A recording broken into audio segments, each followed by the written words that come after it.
Pahamak talaga yung ganitong tsinelas. Sobrang nakakatuwang tingnan itong dalawang payong. Magaling pala itong si ate sa larong basketball. Tigyan mo naman si ate, mukhang gutom na siya. Gusto lang naman ni ate na dumaan, bakit naman ganyan? Ang galing ni ate, tinamaan talaga. Magaling din itong naisip ni ate para mapadali ang kanyang pagbaba. Ang tingin naman ni kuya, nakakita lang ng magandang babae, na pabalik agad sa elevator.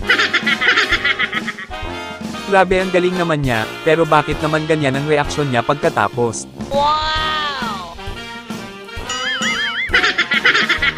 Akala ni ate na siya ang gusto ng aso.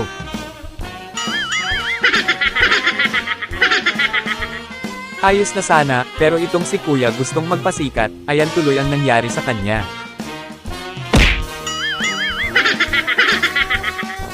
Ang ganda talaga ng phone holder na ito dahil napakatibay, paniguradong safe ang mga cellphone ninyo dito, nasa comment section ang link kung saan ito mabibili. Wow! Wow!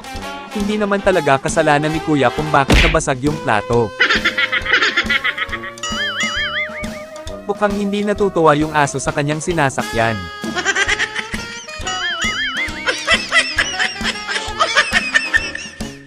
Akala siguro ni ate na matangkad siya at matatamaan siya dahil sa kanyang taas.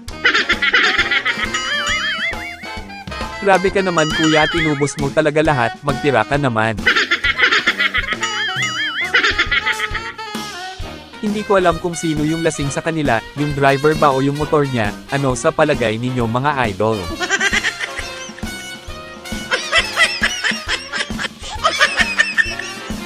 Sobrang nakakatuwa at nakakatawang tingnan itong mascot na nagsiswing.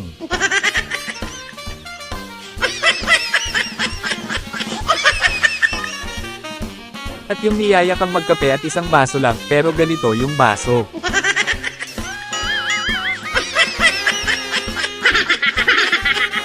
Hindi kinaya ng bike ang bigat ni ate, umpisahan mo na mag-diet ate.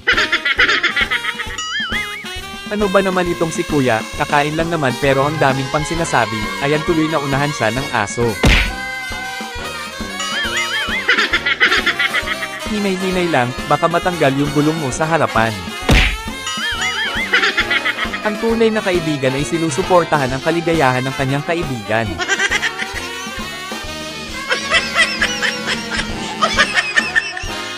Gusto lang naman magpa-picture ni ate, pero napaligo siya nang wala sa oras.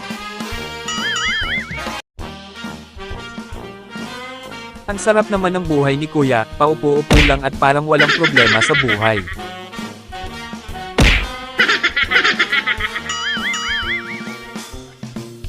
Ang talino naman ng nakaisip na ganito ang gagawin sa tsinelas, ang galing naman.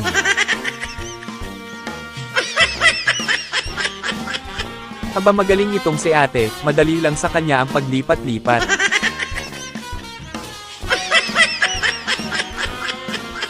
Ano ba naman yan, nakatakas pa yung para handa ni kuya. Nakaranas din ba kayo ng ganito mga idol kapag nagmumotor kayo?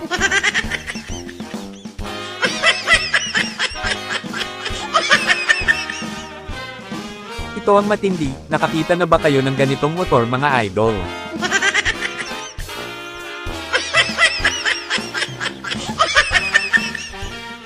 Minsan talaga hindi mapagkakatiwalaan ang mga kaibigan, lalo na sa ganitong sitwasyon.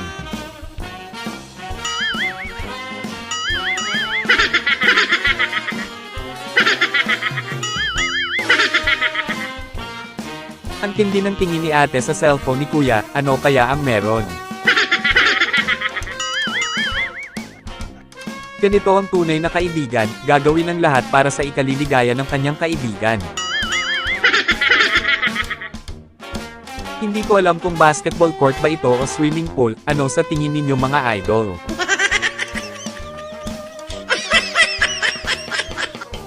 Sobrang nagagandahan talaga ako sa pantalon na ito, mukha siyang mamahalin pero mura lang pala, nasa comment section ang link kung saan ito mabibili. Wow! Wow! Grabe pati yung baha gusto ng sumakay ng bus.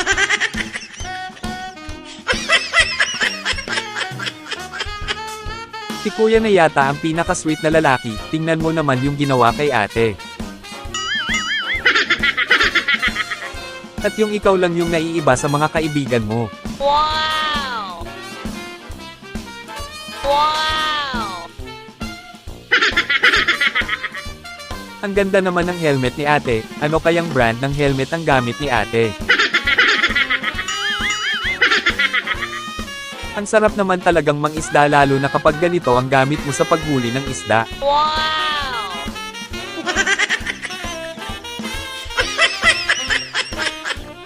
Kaya pala ang tagal ng mga babae kapag nagpapaganda, may kilala ba kayong ganito mga idol?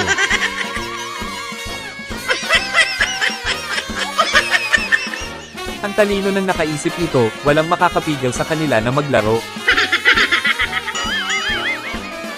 Wala munang kakain ngayon, bukas na lang.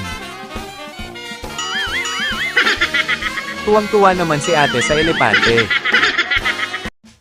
Pwede mo namang sakyan yan kuya, pinapahirapan mo lang ang sarili mo kuya. Kahit pinagbigyan na at pinaulit, ayaw talagang pumasok ng bola.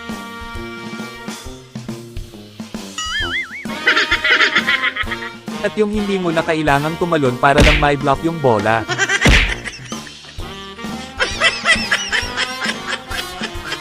Humanap ka ng mister na sobrang galing sa pagluluto.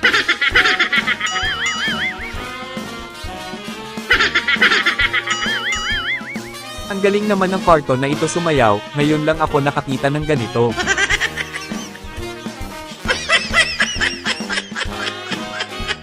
Ang lupit ni ate sumayaw, napabilib niya ang kanyang mga kaklase sa galing niyang sumayaw. Humanap ka ng babae na aalagaan ka at higit sa lahat, magaling magluto.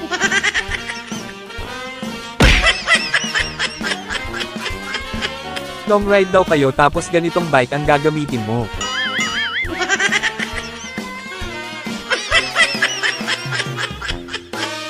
Grabe ang ganda ng sapatos na ito, pwede ito sa lalaki at babae. Wow! Wow! Kapag suot mo ang sapatos na ito ay paniguradong pagtitingdinan ng sapatos mo. Wow! Ilalagay ko sa comment section kung saan ito pwedeng mabili. Aba ang galing ni ate sa jumping rope, at parang si ate lang yata ang nakaisip nito. Paano kaya ito ginagawa ni ate? Ang lakas niya at para siyang lechon. Kasalanan talaga ito ng pusa, bakit ka kasi nandyan? Mukhang wala yatang gustong ikasal sa susunod. Ano kaya ang nangyari dito at sobra ang kanyang panginginig?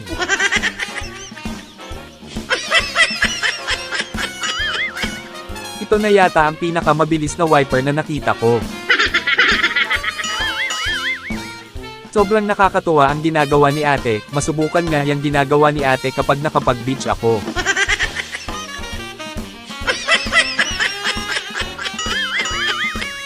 Napaka-excited ni ate pumasok, ayan tuloy nahulog yung bag niya. Ayusin mo naman yung kamay mo kuya, sana all may kasamang gagraduate.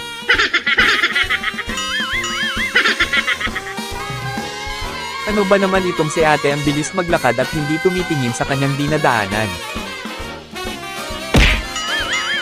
Gusto lang sana ni ate na mag-relax, pero parang ayaw sa kanya ng salbabida.